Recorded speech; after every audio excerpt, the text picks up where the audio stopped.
And we're back at OpenTech. We are with Lisa Ma. She's a speculative designer.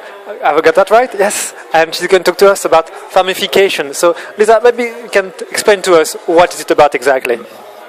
So Farmification is where I stayed in a joystick factory, literally the factories that still make our maybe traditional input devices for computer games, and looking at what happens and what's it like for the workers that are making our technologies, and what's the implications that this might have on our global food economy. So your documentary and research were about how workers become unemployed because of obsolete tech.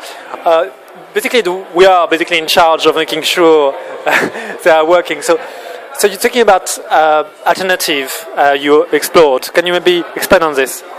Right. So not only am I looking at alternatives, I'm also looking at the social consequence of. So, for example, it's very well to go, okay, what else can they work in? But a big problem is, we're talking about all this big mass of workers that used to be farmers, and no one's making the food. And on our end, it's not like we're controlling it as such, so it's not really extreme. It's more like our demand is changing naturally through technology innovation, through design, and that's the disconcerting part.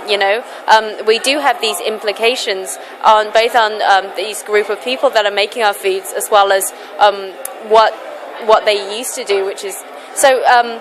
How do you navigate through this very complicated network and issue is something I'm really interested in. And then also on the other side, how do we relate to these people as on a human scale? How do we actually understand their lifestyles, how they work, rather than just talk about them as a big mass or an economic value? And you talk about people being designed out. Can you explain what that means exactly? Is that created?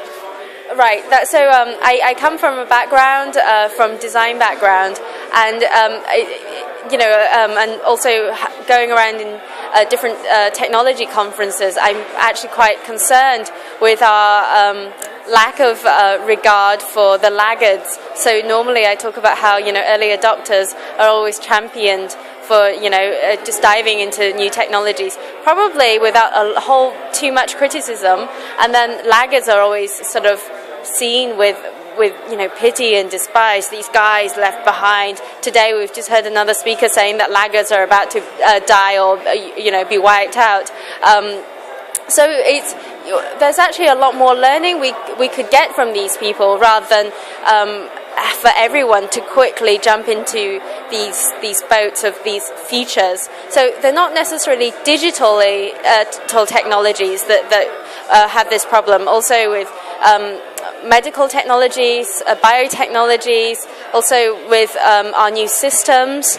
So different ways that we look at futures. It's about opening these scopes as much as possible, rather than honing it in and throwing all your eggs in that one basket. Right. Is there a website where we can learn more about this? Yes, please do. I talk about the specific research on Fringejoyride, and also I have a website, lisama.co.uk. Fantastic. Thank you so much for talking to us. It was Mark from Fringe TV.